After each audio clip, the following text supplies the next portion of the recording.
Good morning students. Once again welcome to online teaching classes.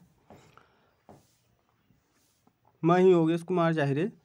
आज फिर से research के टॉपिक में हम चलते हैं कि रिसर्च में फॉर्मुलेशन ऑफ रिसर्च ऑब्जेक्टिव क्या होता है। ऑलरेडी हम डिस्कस कर चुके थे कि रिसर्च एक सिस्टमेटिक प्रोसेस है और इस पे हम सिस्टमिक वे पे हम रिसर्च करते हैं। तो आज हम यूनिट 2 पे फॉर्मुलेशन ऑफ रिसर्च ऑब्जेक्टिव के बारे में डिस्कस करेंगे। Let's start. Research objective is a clear concise declarative statement which provides directions to investigate the variables. Okay, तो रिसर्च क्या है, इसका मेन ऑब्जेक्टिव यही रहता है कि क्लियर होना चाहिए, कंसाइज, डिक्लेरेटिव होना चाहिए, स्टेटमेंट होना चाहिए। क्योंकि हम जो भी रिसर्च करते हैं वो प्रॉपरली अगर क्लियर नहीं रहेगा तो हम उस पर अच्छे से हम वर्क नहीं कर पाएंगे। इसीलिए वो क्या होना चाहिए, क्लियर होना चाहिए और कंसाइज होना चाहिए, डिक्लेरेटिव होना चाहिए कि जो भी हम रिसर्च कर रहे हैं वो डिक्लेरेटिव होना ज़रूरी है। जो हमारा स्टेटमेंट है डिक्लेरेटिव स्टेटमेंट, ओके, तो जो भी हम रिसर्च कर रहे हैं उसका डिक्लेरेटिव स्टेटमेंट होना ज़रूरी है। और जो भी हम प्रोवाइड करते हैं क्या चीज़, डायरेक्शन है ना, इन्वेस्टिगेट के लिए जो भी वेरिएबल्स रहता है, वेरिएबल्स मतलब सोशियो डेमोग्राफिक वेरिएबल्स हो सकता है और जो भी होता है ना, तो उसके अकॉर्डिंग हम क्या करना है, रिसर्च का ध्यान रखना है कि हम कैसे उस रिसर्च को कर रहे हैं। It focus on the way to measure the variables such as the identify और डिस्क्राइब देम। ओके, तो हम जो भी रिसर्च कर रहे हैं उस पर हमको वेरिएबल्स पे बहुत ज़्यादा हमको फोकस करना है और आइडेंटिफाई करना है और देन डिस्क्राइब करना है। Third one is sometimes objective are directed towards identify the relationship और डिफरेंट बिटवीन टू वेरिएबल्स।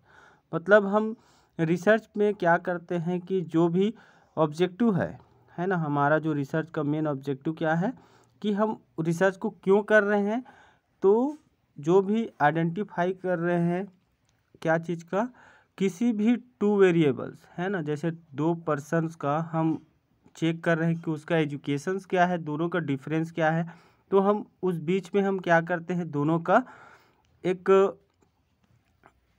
अंतर देखते हैं कि दोनों में क्या फ़र्क है।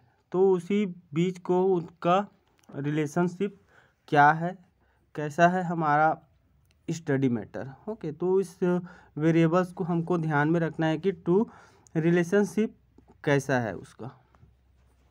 Then objective summarize what is to be achieved by the study. तो इस पे जो भी स्टडी कर रहे हैं उसका समराइज करना ज़रूरी है, क्योंकि जब तक हम उस समराइज कर रहे हैं रिसर्च का कुछ रिजल्ट नहीं आएगा, हमको पता कैसे चलेगा कि हम रिसर्च सही है या गलत है। तो इसलिए हमारा समरी करना ज़रूरी है। Then characteristics of research objective, it should be smart. Okay, तो जो रिसर्च होता है वो स्पेशली स्मार्ट फॉर्म में रहता है कि इसको हम देख सकते हैं। स्मार्ट का full form, S means specific, M for measurable, A for attainable, R for realistic, T for time bound. Okay, तो जो रिसर्च है उसका मेन कैरेक्टरिस्टिक ये है कि ये क्या होता है, एक स्पेसिफिक होता है ना, जो भी रिसर्च कर रहे हो स्पेशल के अंदर में आता है। देन मिजरेबल, तो जो भी हम रिसर्च कर रहे हैं उसमें मिजरेबल करना ज़रूरी है, क्योंकि जब तक हमको मिजर नहीं करेंगे तब तक हमको पता नहीं चलेगा कि हम कैसे उस रिसर्च को कर रहे हैं। अटेनेबल, तो जो भी रिसर्च है उसमें अटेनेबल होना ज़रूरी है, क्योंकि जब तक हम अटेंड नहीं करेंगे उसको तब तक हमको पता नहीं चलेगा कि हमारा रिसर्च में क्या चल रहा है। रियलिस्टिक मीन्स कि वो जो रिसर्च है उसका रियलिटी होना ज़रूरी है। अगर फेक रहेगा तो हमको रॉन्ग हो जाएगा। इसीलिए जो भी हम रिसर्च कर रहे हैं वो प्रॉपरली रियल वे पे होना चाहिए। टाइम बाउंड, नेक्स्ट है टाइम बाउंड। टाइम बाउंड मतलब जो टाइम है उस टाइम के अंदर में हमको क्या करना है, रिसर्च करना है। तो ये क्या है, कैरेक्टरिस्टिक्स है रिसर्च का main objective. Okay, then it should be clear, concise and state in declarative statement. Okay, already हम पीछे देखे हैं, है ना। तो अभी कंसाइज होना चाहिए, क्लियर होना चाहिए और डिक्लेरेटिव स्टेटमेंट होना चाहिए। Must be explain in present tense. Okay, तो जो भी रिसर्च होता है उसमें प्रेजेंट टेंस से एक्सप्लेन होना जरूरी है। मस्ट फोकस ऑन 1 और 2 वेरिएबल्स एट ए टाइम। तो जो भी रिसर्च है उस पर 1 और 2 वेरिएबल्स एक टाइम में हमको क्या करना है, फोकस करना है। Must states which characteristics is to be identify, describe और डिटरमाइन। ओके, तो जो भी हमारा स्टेटमेंट बना हुआ है उसका मेन कैरेक्टरिस्टिक्स यही है कि जो रिसर्च है उसको हम क्या करते हैं, आइडेंटिफाई करते हैं, देन डिस्क्राइब करते हैं। ओके, तो हमारा जो रिसर्च है वो अच्छे से हो सकेगा। इम्पोर्टेंस, नीड और ऑब्जेक्टिव। तो फर्स्ट नीड क्या होना चाहिए, focus on what researcher has to achieve. जो रिसर्चर है वो क्या किस पे फोकस करता है कि वो क्या अचीव करना चाहता है। Second point, avoid unnecessary work gathering extra data. Okay, तो जो भी अननेसेसरी वर्क है उसको क्या करना है, हमको अवॉइड करना है, ताकि हमको एक्स्ट्रा डाटा भी कलेक्ट नहीं करना है, क्योंकि हमारा रिसर्च और एक टाइम पे हमको करना है। ठीक है, then organizes the study in different section. तो जो भी रिसर्च है उसको हम क्या करते हैं, ऑर्गेनाइज करते हैं स्टडी के लिए, वो भी डिफरेंट सेक्शन पे, जैसे कि हॉस्पिटल है या कॉलेज है या एक कम्युनिटी एरिया है, तो उस को हमको एक डिफरेंट सेक्शंस पे हमको क्या करना है, स्टडी करना है। Then provides direction, methodology selection. Okay, तो जो भी रिसर्च है उसको हम क्या करते हैं, एक डायरेक्शन के अकॉर्डिंग हमको चलना है, क्योंकि जो भी मेथोडोलॉजी सिलेक्शन है, मेथोडोलॉजी मतलब जो भी प्लानिंग कर रहे हैं ना, एक डायग्रामिक हम प्लान करते हैं कि हमको पहले क्या करना है, देन उसके बाद में सेकेंड स्टेज क्या है, थर्ड स्टेज क्या है, तो वैसे ही हमको क्या करना है, रिसर्च करना है। ओके, आगे बढ़ते हैं। Types of objective, general objective and specific objective. तो जनरल ऑब्जेक्टिव क्या है, broad goals to be achieved. Okay, generally not writing. जो जनरल ऑब्जेक्टिव यही है कि जो हमारा जो गोल है ना, तो उस पर जो भी अचीव्ड कर रहे हैं उसको हम देखते हैं। देन सेकेंड है specific objective. General objectives broken into small logically connected two parts. तो स्पेसिफिक ऑब्जेक्टिव यही है कि हमारा जो ऑब्जेक्टिव है उसको लॉजिकली हम क्या करते हैं,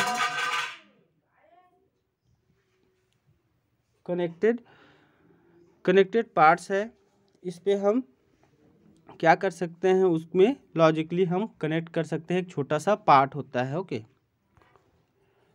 देन एग्जांपल यहाँ पे एक दिया हुआ है, must quasi experimental study on the effects of ginger on morning sickness among pregnant women in selected cities Chhattisgarh. तो ये क्या है, एक प्रॉब्लम स्टेटमेंट है, ये एक छोटा सा प्रॉब्लम स्टेटमेंट, इसको हम देख रहे हैं कि ये कैसे बना हुआ है ना, तो इसको एग्जांपल के तौर पे हम देख सकते हैं। ठीक है, general objective is to assess the effects of ginger on morning sickness among pregnant women. तो यहाँ पे जनरल ऑब्जेक्टिव यही है कि जो जिंगर है ना, जो हम क्या कर रहे हैं, जिंजर का इफेक्ट देख रहे हैं एक मॉर्निंग सिकनेस, जो भी प्रेग्नेंट वुमेन है उसके ऊपर मॉर्निंग में क्या असर होता है। Okay, then specific objective determine to prevalence of morning sickness in the pregnant women. Okay, तो यहाँ पे क्या है, प्रिवेंट कर रहे हैं कि मॉर्निंग सिकनेस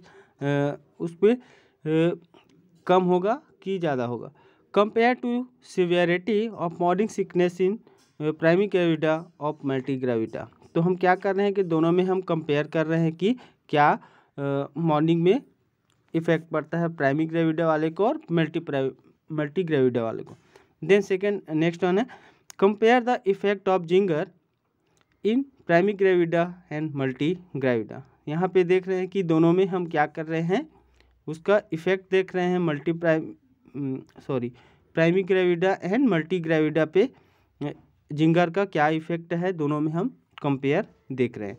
देन नेक्स्ट है find out the effectiveness of ginger और morning sickness with demographic variables, है ना। तो यहाँ पे हमने देखा था कि डेमोग्राफिक वेरिएबल्स पे हम जो भी प्रॉब्लम स्टेटमेंट है उसका क्या इफेक्ट है। जैसे कि यहाँ पे डेमोग्राफिक वेरिएबल्स दिया हुआ है, एज है, डाइटरी हैबिट्स है, working and non working pregnant women etcetera. तो ये क्या है डेमोग्राफिक वेरिएबल्स, इसको आपको थोड़ा सा समझना पड़ेगा कि डेमोग्राफिक के अंदर में क्या क्या वेरिएबल्स आते हैं। ओके, तो ये क्या है, एक एग्जांपल है, उसको हम स्टडी कर रहे हैं और दोनों में कंपेयर करके देख रहे हैं कि क्या क्या किसी एज पे उसका डाइटरी पैटर्न से और उसका जो मॉर्निंग है, वर्किंग है और जो नॉन वर्किंग प्रेग्नेंट है ना।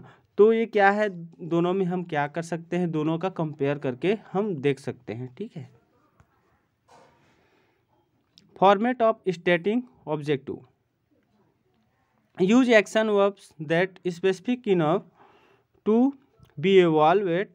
Write objective as the objective of the study are to identify the elements of characteristics of variables. जो भी हम रिसर्च कर रहे हैं उसका आइडेंटिफाई कर रहे हैं कुछ वेरिएबल्स। ओके, एग्जांपल जैसे कि इम्यूनाइजेशन है in a specified population, example mothers of under 5 children, identification, है ना। तो यहाँ पे हम क्या कर रहे हैं, किसी चिल्ड्रेंस पे कर रहे हैं या इम्यूनाइजेशन पे कर रहे हैं, है ना, दोनों पे।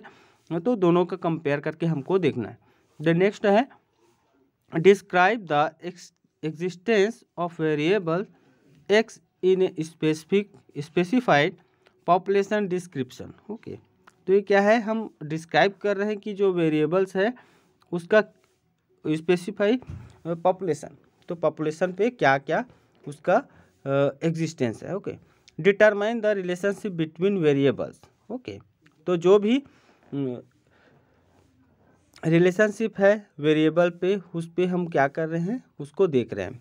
For example immunization variables knowledge and rationales, है ना। तो यहाँ पे रेशनल मतलब हम कुछ भी टॉपिक पे हम क्या कर सकते हैं,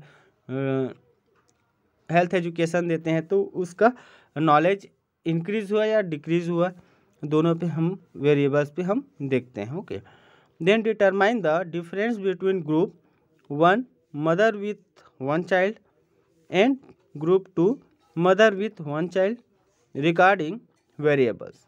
तो दोनों में जितना भी हमको डिफरेंस आएगा हमको पता चलेगा कि क्या दोनों में रिलेशनशिप कितना है। Determined of certain independent variables are predictive of a dependent variables। तो जो भी वेरिएबल्स है हम उस पे क्या करते हैं, प्रिडिक्शन करते हैं, ताकि हमको जो भी डिपेंडेंट वेरिएबल्स है उस पे हम दोनों पे हम प्रिडिक्ट करते हैं ताकि हमको दोनों का आंसर क्या हो। ओके, आगे बढ़ते हैं। Next definition of terms, assumption and delimitation। Assumptions are statements that are taken for granted of are considered true even though they have not been specifically tested। तो assumptions क्या है, एक स्टेटमेंट है, हम उस पर एक ग्रांटेड कंसिडर करते हैं ताकि हमको ट्रू स्टेटमेंट का उसका हम स्टेटमेंट से हमको उसका आंसर मिल सके। Then accepted being true based on logic और रीजंस बट विदाउट प्रूफ और वेरिफिकेशन। तो जो भी कर रहे हैं ना, हम अनुमान लगा रहे हैं उस चीज़ का एक लॉजिक है ना, लॉजिक करके हम उस रिसर्च को करते हैं ताकि हमको उसके रीज़न क्या हो, और विदाउट प्रूफ और वेरिफिकेशन हमको क्या करना है, उसका वेरीफाइड करना है कि वो रिसर्च सही है या नहीं है। यहाँ पे देख सकते हैं कि difference between assumption and hypothesis. तो एजम्पशंस क्या होता है, they are basically beliefs and ideas that we hold to be true. Okay, तो इस पे क्या है, एजम्पशन मतलब रियल में ही होना चाहिए, बिलीव करते हैं किसी भी आइडिया को ट्रू के अकॉर्डिंग। देन हाइपोथेसिस क्या है, हाइपोथेसिस इज ए प्रिडिक्शन, मतलब हम क्या करते हैं, एक अनुमान लगाने की ऐसा हो सकता है। लेकिन एजम्पशन क्या है, उस पे दोनों पे हमको ट्रू पे हमको चलना है, जो सही है। ऑफन विथ लिटिल और no evidence are not statically tested in research. Okay, तो ये इसमें क्या होता है, इस पे नो एविडेंस रहता है, then not statically tested in research. Then hypothesis can be statically tested and may be accepted और रिजेक्टेड। तो हाइपोथेसिस है, इस पे हम क्या करते हैं कि स्टैटिकली टेस्ट करते हैं ताकि हमको उसका एक्सेप्ट हो रहा है या रिजेक्ट हो रहा है, तो हमको हाइपोथेसिस में पता चलेगा। देन नेक्स्ट है बिलीव्स अबाउट द वेरिएबल्स, जो भी वेरिएबल्स है उस पर हमको क्या करना है, बिलीव्स करना है। देन हाइपोथेसिस में देखिए prediction about the relationship of two और मोर वेरिएबल्स। हम क्या करते हैं, किसी भी रिसर्च पे हम बहुत सारे मोर वेरिएबल्स है, तो एक से दो पे रिलेशनशिप हम क्या करते हैं, दोनों वेरिएबल्स का एक रिलेशनशिप चेक करते हैं कि उनका क्या क्या बीच पे डिफरेंस हो रहा है। Then based on the benefits the researchers attempt to discover the correlation. तो इस पे यहाँ पे हम क्या करते हैं, जो रिसर्चर है वो क्या करता है, एक डिस्कवर करता है, देन दोनों में हम कोरिलेशन देखता है। Then predict a relation between variables and statically tested to conclude the study. तो हाइपोथेसिस में यहाँ यही बोल रहा है कि जो हम रिसर्च किए हैं वो एक प्रिडिक्शन पे हुआ है, और प्रिडिक्ट करने के बाद में जो भी वेरिएबल्स है और जो स्टैटिकली जो टेस्टेड है उस पे हम क्या करते हैं, कंक्लूडेड रहता है। इस स्टडी पे हमको पता चलेगा कि दोनों का रिलेशनशिप क्या होता है। तो ये क्या है, difference between assumption and hypothesis. Next one is uses of assumption. Research is built upon assumption since A foundation is needed to move forward. One must assume something to discover something. Research is क्या है, एक upon assumption since है, जो हम फाउंडेट करते हैं, बहुत सारे जो नीड रहता है उसको हम क्या करते हैं, मूव करते हैं, फॉरवर्ड करते हैं, आगे बढ़ाते हैं। ये क्या है, एक must be assume something to discover something. तो जो भी अलग अलग डिस्कवर करते हैं, बहुत सारा चीज़ जो रिसर्च है उस पर हम नया चीज़ हम देखते हैं। Uses of assumption. Next point है research is build upon assumption listed in research paper में good sources of research topics. तो जो भी रिसर्च टॉपिक रहता है वो एजम्पशन लिस्ट तैयार करते हैं, देन उस पर हम क्या करते हैं, रिसर्च पेपर पे हम एक सोर्स है उसको हमको देखना है। Example of assumption, a descriptive study, a prevalence of bed sores among unconsciousness patients admitted in intensive care unit of district hospital Durg, या जांजगीर भी कुछ भी यहाँ पे हम देख सकते हैं ना। तो ये क्या है, देखते हैं। Hourly position change leads faster healing of bed sore. तो इस पे हमारा जो प्रूफ क्या कर रहे हैं कि उसका बेड सोर कैसे, उसका फास्टर हीलिंग कैसे हो रहा है। Dressing done by medical staff leads faster healing of bed sore then the patient dressing done by care givers. जो मेडिकल स्टाफ है वो ड्रेसिंग कर रहा है ताकि वो अच्छे से जल्दी से हील हो जो बेड सोर्स है ना, ताकि पेशेंट का जो केयर कर रहे हैं वो जल्दी से ठीक हो। Then keeping upon the wound leads to faster healing then kept covered by dressing. Okay, तो इसको याद रखना है कि हम जो भी कैसे उसका एक लीड्स है ना, वो कैसे फास्ट हील होगा ताकि वो जो ड्रेसिंग है वो कवर ड्रेसिंग करने से वो लीड्स है वो कंप्लीट हो जाए। अदर एग्जाम्पल, यहाँ पे बहुत सारे एग्जाम्पल हैं।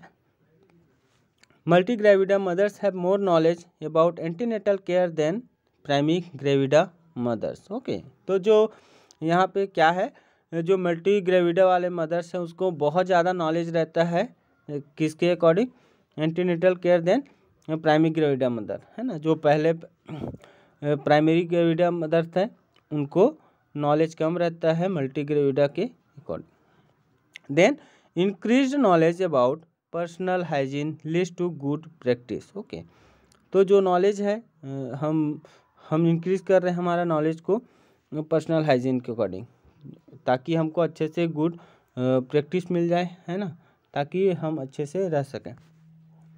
डिलिमिटेशन,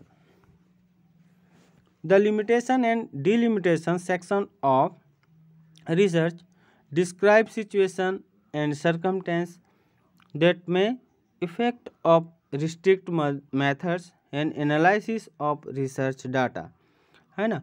लिमिटेशन और डिलिमिटेशन इस पर डिपेंड करता है कि हम कितना पॉपुलेशन को सेलेक्ट कर रहे हैं और कितना होना चाहिए। ओके, लिमिटेशन एक पर्टिकुलर हो सकता है ना। देन एक सिचुएशन पे डिपेंड करता है लिमिटेशन। डिलिमिटेशन यहाँ पे बहुत सारे उस पर भी डिलिमिट करते हैं कि जैसे कि उनका लैंग्वेज क्या है, उनका भाषा क्या है ना, उनका मदर्स है कि उन्हीं को लेना है या और पर्सन को ले सकते हैं। तो ऐसा बहुत सारे लिमिटेशन एंड डिलिमिटेशन सेक्शन होता है रिसर्च पे। एक सिचुएशंस के अकॉर्डिंग हम क्या करते हैं उस पर रिस्ट्रिक्ट मेथड्स का रेडी करते हैं ना, एनालिसिस ऑफ रिसर्च डाटा के लिए। Limitation are influence that the researcher can not control, they are the short comings conditions और any influence that can not be control by the researcher that place restriction और methodology and conclusions. Any limitations are might influence the result should be mentioned. Okay, तो limitation से ये है कि जो researcher है वो उस पर कंट्रोल नहीं है रहता, जो क्योंकि दे आर शॉर्ट कमिंग्स, है ना, जो भी शॉर्ट रहता है, जो कंडीशंस रहता है उस पर कंट्रोल नहीं कर सकता, है ना। आगे बढ़ते हैं। Limitations there might be investigation consider all of the following: analysis, the nature of self-reporting, the instruments utilized, the sample, time constraint। तो ये क्या है, limitations है। Okay, delimitations are choices made by the researcher which should be mentioned. They describe the boundaries that researcher have set for the study। तो इस पे जो भी रिसर्चर है वो क्या कर सकता है, एक चॉइस कर सकता है किसी वे पे, और जो भी बाउंड्रीज रहता है उस पे एक सेट तैयार कर सकता है। Okay, this is the place to explain the things that researcher is not doing. The literature researcher will not review, the population researcher are not studying, the methodological procedures researchers will not use। Okay, तो delimitation में क्या हो सकता है कि हम जो भी रिसर्च करते हैं उस पर कुछ नहीं कर सकते रिसर्च, है ना। जो पॉपुलेशंस है, जो रिसर्चर है, रिव्यू और लिटरेचर, उस पर भी क्या कर सकते हैं, वो एक्सप्लेन नहीं कर सकता कि क्या क्या उस पर कैसे स्टडी किया हुआ है ना, मेथोडोलॉजिक प्रोसीजर्स कैसे किया है। तो एक डिलिमिशन में ये हो सकता है।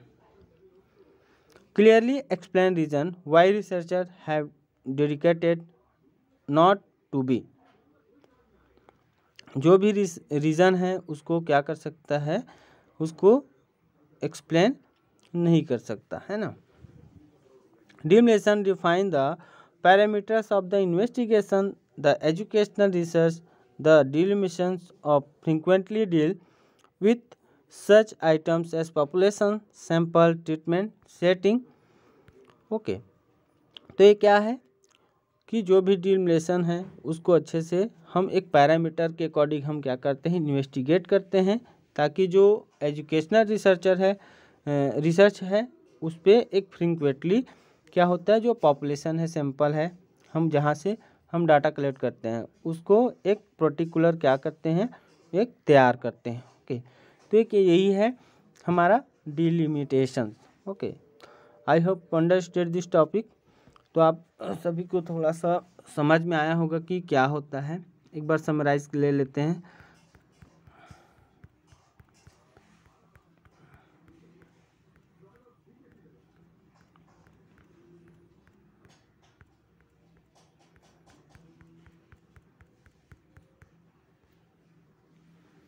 है ना, यहाँ पे फर्स्ट देखे थे रिसर्च ऑब्जेक्टिव, उसमें क्या क्या हो रहा है। ठीक है, कैरेक्टरिस्टिक देखे थे, स्मार्ट होता है, ये शुड बी क्लियर होना चाहिए। ओके, तो इम्पोर्टेंस क्या है इसका, टाइप्स ऑफ ऑब्जेक्टिव्स क्या होते हैं, फॉर्मेट उसका क्या होता है, स्टैटिक ऑब्जेक्टिव का, definition of terms, assumption and delimitations क्या होते हैं। ओके, तो आपको याद रखना है। और बहुत ज़्यादा इम्पॉर्टेंट ये है हाइपोथेसिस और एजम्पशंस में डिफरेंस। ओके, ये आता है कभी कभी एग्ज़ाम में पूछ सकता है। ओके, शॉर्ट नोट्स पे, तो आपको याद रखना है कि एजम्पशन और हाइपोथेसिस में क्या डिफरेंस है। ओके, ये जनरली डिलिमिनेशन और limitations, assumption, hypothesis generally define करने के लिए आता है, लेकिन आपको याद रखना है और इसका क्या क्या ऑब्जेक्टिव्स है। Okay okay, thank you to all. कुछ भी डाउट्स होता है तो मुझे कॉल करके या मैसेज करके पूछ सकते हैं। Okay, thanks.